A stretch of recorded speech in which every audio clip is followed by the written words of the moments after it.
जी हाँ, तो prime time की आज शुरुआत उस सवाल के साथ जो अपनी सुरक्षा को लेकर बेचैन कश्मीर की आवाम पूछ रही है कि क्या घाटी एक बार फिर 90 के दशक की तरफ सुलग उठेगी या हमारी सेना, हमारी सरकार इस आतंक का खात्मा कर एक बार फिर अमनो चैन कायम करेंगे और वो भी बहुत जल्द।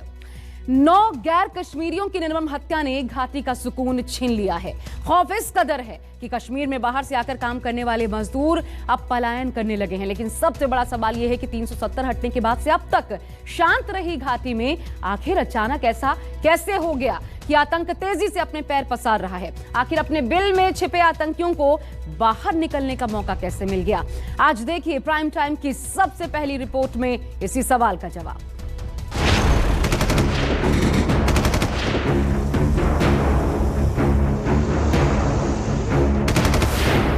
हरकत 313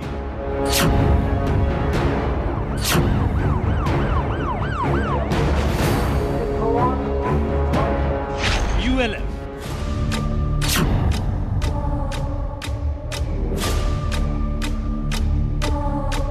TRF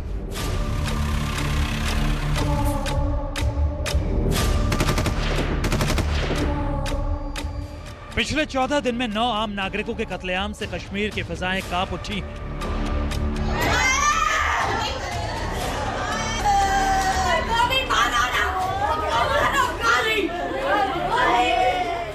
इमरान के कायर आतंकियों की करतूत से जन्नत में हर वक्त जान खतरे में है।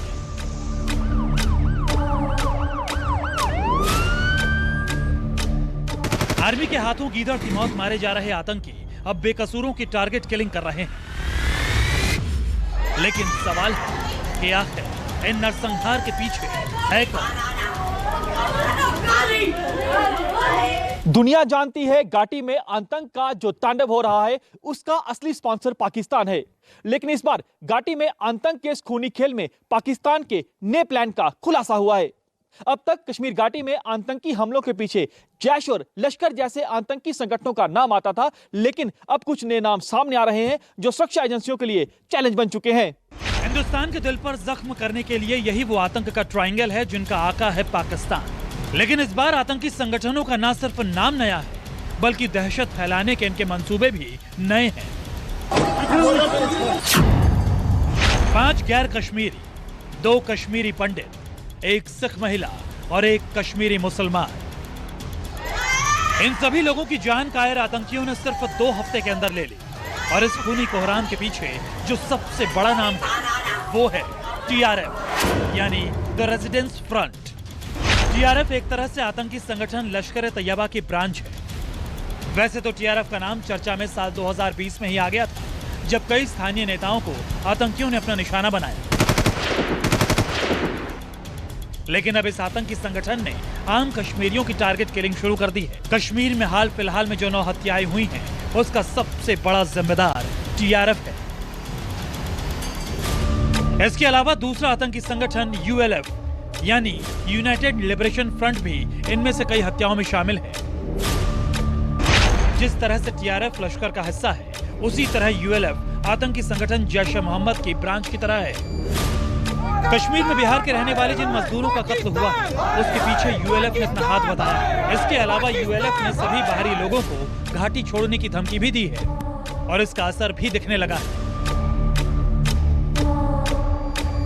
मौत के डर से प्रवासी मजदूर जम्मू कश्मीर से पलायन करने लगे हैं।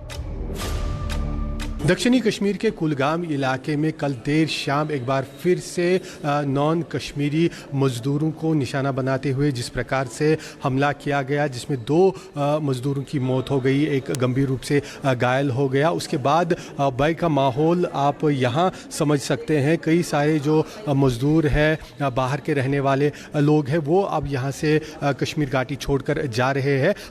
इन प्रवासी मजदूरों के दिल में मौत का खौफ भरने के पीछे TRF या ULF ही नहीं बल्कि कश्मीर में आतंक की साजिश में एक और आतंकी संगठन शामिल हो गया है। नाम है हरकत 313। आतंकी संगठन हरकत 313 को लेकर भी जम्मू कश्मीर में अलर्ट है। यह संगठन कश्मीर में पावर सप्लाई लाइन को टारगेट कर सकता है। कुछ सरकारी दफ्तर भी इस आतंकी संगठन के निशाने पर है। घाटी में जो आतंकी संगठन एक्टिव है उसके पीछे पाकिस्तान का मंसूबा क्या है, वो भी आपको बताते हैं। दरअसल टीआरएफ, टेररिस्ट ऑर्गेनाइजेशन लश्कर और यूएलएफ आतंकी संगठन जैश के लिए कवर का काम कर रहे हैं। पाकिस्तान की कोशिश यह है कि अब ये नाम सीधे तौर पर सामने आ चुके हैं। अब पाकिस्तान एफएटीएफ में ब्लैकलिस्ट होने से बच जाएगा और कश्मीर घाटी में कोहराम भी मचा रहेगा। यानी पाकिस्तान इन आतंकी संगठनों को कश्मीर का बताकर अपना पल्ला झाड़ने की कोशिश करना चाहता है। ये बिल्कुल स्पष्ट है कि हाल के समय में जम्मू एंड कश्मीर में जो आतंकी घटनाएं हुई हैं वो पाकिस्तान बेस्ड आतंकी संगठनों के द्वारा ही और उनके स्पॉन्सर्स पाकिस्तान की आर्मी और आईएसआई के द्वारा ही कराए गए हैं। पाकिस्तान एक ऐसे समय में कि जब वो अंतर्राष्ट्रीय समुदाय में आतंक के मुद्दे पर पूरी तरीके से घिरा हुआ है। एफएटीएफ का पाकिस्तान के ऊपर कड़ा प्रेशर है। एफएटीएफ ने पाकिस्तान को पहले ही ग्रे लिस्ट में डाल रखा है और एफएटीएफ की पाकिस्तान के ऊपर कड़ी वॉच है। और यदि पाकिस्तान सीधा सीधा किसी वारदात में इन्वॉल्व पाया जाता है तो पाकिस्तान ब्लैक लिस्टेड भी हो सकता है। वैसे इमरान कितनी भी कोशिश कर ले, लेकिन वो आतंक के दाग कभी नहीं धुल पाए। कश्मीर में आतंक के इस प्रोग्राम के पीछे पाकिस्तान की एक और साजिश का पर्दाफाश हुआ है। खुलासा हुआ है कि पिछले कुछ दिनों में घाटी में घुसपैठ की जो वारदातें हुई हैं, उनमें से ज्यादातर आतंकी अफगानिस्तान से लौटे हैं। लश्कर, जैश के वो आतंकी जो अब तक अफगानिस्तान में तालिबान के लिए लड़ रहे थे, लेकिन तालिबान की जीत के बाद पाकिस्तान ने उन आतंकियों को हिंदुस्तान में डाइवर्ट कर दिया है। यानी कश्मीर में आतंक का पत्ता पत्ता इस वक्त पाकिस्तान के इशारे पर हिल रहा है। वैसे जिस स्पीड से आतंकी सरहद पार से कश्मीर आ रहे हैं, उसी स्पीड से इंडियन आर्मी के जाबाज उन्हें जहन्नुम का टिकट भी थमा रहे हैं। और इसी की बौखलाहट अब इमरान के आतंकी कश्मीर में बेगुनाहों का खून बहाकर निकाल रहे हैं। आसफ सुहाग, श्रीनगर, न्यूज़ 24।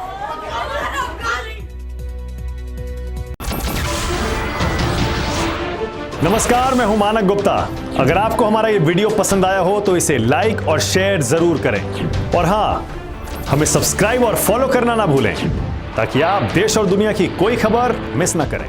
तो जुड़े रहिए हमारे साथ और देखते रहिए न्यूज़ 24।